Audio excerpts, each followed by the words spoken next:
Most people think running is better for getting lean than boring old walking, and there's a great argument for it. More calories burned per minute, more sweat, and it just feels like you're working harder. So naturally, people assume it's better for fat loss, and especially if you're a successful guy. Running feels like the work harder approach that matches how you got everything else in your life.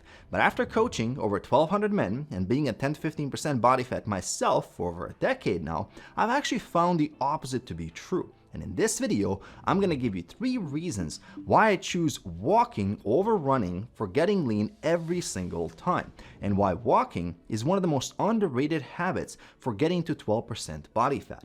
So the first reason is that I often find running makes the calorie deficit harder than it needs to be. And this is counterintuitive at first, because logically you think if I burn more calories, I'll create a bigger deficit and lose fat faster. But what I started noticing with myself and with clients is that it's not just about calories burned during a session, it's about what happens after. And whenever I add more intense cardio like running or sprinting, my hunger levels asymmetrically increase. So while I might burn 400-500 calories on a run, my appetite demands an extra 1,000 calories, and this makes controlling food intake much harder. And on top of that, I've seen a lot of people fall into what's in psychology referred to as self-licensing. So you do the hard cardio session, then after a full day of work with a lot of stress and being mentally drained, now that little voice in your head says, I earned this. So you end up giving into that little food temptation. And the thing is, you already know you shouldn't do this. You know how many calories are in that snack, but you're tired, you've been making decisions all day at work, and you just want a little something. And that's how one protein bar turns into 2 protein bars and a handful of nuts, then it's going for seconds at dinner, or you're standing in front of the cupboard at 9 p.m. grabbing something extra because, hey, you burned 500 calories on that run today. And that's how things start slipping. People often associate failure with massive binges, blowouts, and completely going off the rails. But for most guys, it's just a couple of moments of weakness throughout the day. Multiply this over many weeks and months, and it all adds up. This is the exact pattern I see keeping guys stuck bouncing around 20 to 25% body fat. They're going to the gym, they're doing a lot of things right, and they're objectively working hard, but don't see any progress. Now compare that to walking. At least for me and most guys I know, walking 10 to 12k steps per day doesn't trigger the same compensatory response with food, and even higher step counts are completely fine. Plus, I don't feel like I need to reward myself after taking a walk. It's just a normal part of my day. So you get that calorie burn benefit, but your hunger levels are much more manageable in a calorie deficit. And the truth is, getting lean and hitting 12% body fat isn't always about doing more or adding intensity. It's doing things that don't make the process harder than it already is. It's much more about psychology and long-term consistency than it is about how quickly you can lose weight. And by the way, if you want help to set up the entire routine, including nutrition, so everything works together, details for coaching with me are in the description below.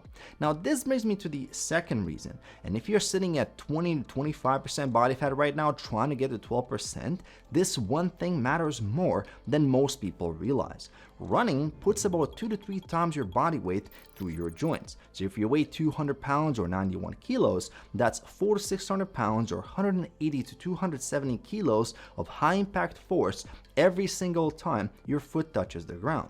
And over a 30-minute run, that adds up to thousands of repetitions. Now, this doesn't automatically mean running is bad. Your body can eventually adapt. But what I see a lot with heavier guys who are eager to get results as fast as possible and add a bunch of running to their routine to speed up fat loss, multiple issues start showing up. Shin splints, knee pain, plantar fasciitis, IT band issues, and these nagging problems add friction and get in the way of consistency. And it doesn't just affect the running, it also starts interfering with weight training. And if your goal is to build a lean aesthetic physique, the priority has to be consistent, intense resistance training and hitting the like button on my videos. That's what preserves muscle. And when you want to get to 12% body fat, every ounce of muscle matters. So if these running issues start taking away from your ability to train hard and progressively overloading in the gym, the trade-off is not worth it. And there's another layer to this, which is your recovery.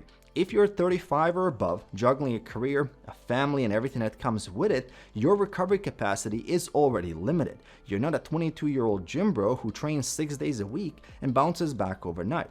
I've seen this firsthand with two young kids under 2 years old. Sleep gets worse, stress is high, getting sick more often, and your body just doesn't recover like it used to. So with all these things going on, every time I've added longer intense running on top of lifting while in a calorie deficit, my lower body performance has always stalled, and I even started losing strength.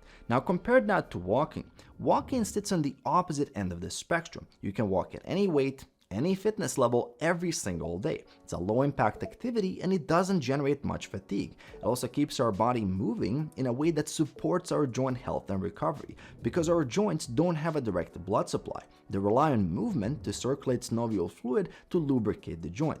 Because of this, when you do daily walks, you'll notice that you actually recover faster between your lifting sessions and also removes all of that stiffness that you feel between workouts. And if you're thinking long term, which you should be, protecting your joints and staying injury-free at 40 is how you're still active and in shape at 60 or 70. And look, you can always focus on running after you get lean. A lot of my clients do half marathons, Ironmans, they do a lot of running. But for getting to 12% body fat in the first place, walking will get you the benefits of the higher energy expenditure plus the active recovery without limiting your weight training. Now, the third reason I choose walking is one that to me personally matters the most long term. There's a concept in chemistry called activation energy. It's the minimum energy required to start a reaction. Our habits tend to work the same way. The higher the activation energy of a habit, the less likely we are to stick with it long term. And running has a much higher activation energy than walking. You'll probably want to change your clothes, you'll need the right shoes, you're gonna sweat, so you're gonna need an extra shower afterwards. You can't just squeeze a run into a 20-minute break from work or do it during a phone call. And you can't bring your inactive parents who are in their 60s or your 2-year-old along for a run.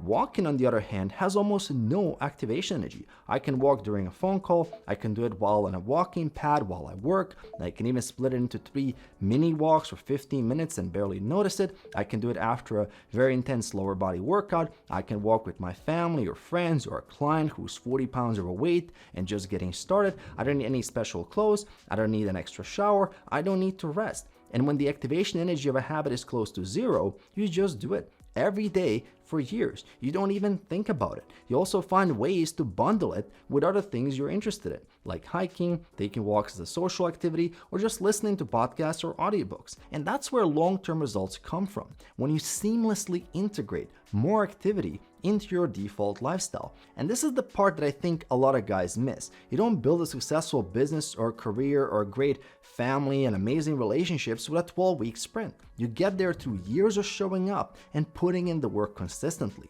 Fitness is the same way, and walking is a healthy habit that you can realistically do every single day for the rest of your life without ever needing to take a break from it. And with all this said, I have nothing against running, cycling, or any other form of cardio. I personally still do those for my general health or when I want to improve my endurance or prepare for an event. Actually, I do more intense cardio when I'm in a calorie surplus because I'm able to recover from it. But specifically for getting lean to 12% body fat, I choose walking over running every single time. And if you're interested in a real example of how walking makes a difference when going from 24% to 12% body fat, then check out this video next.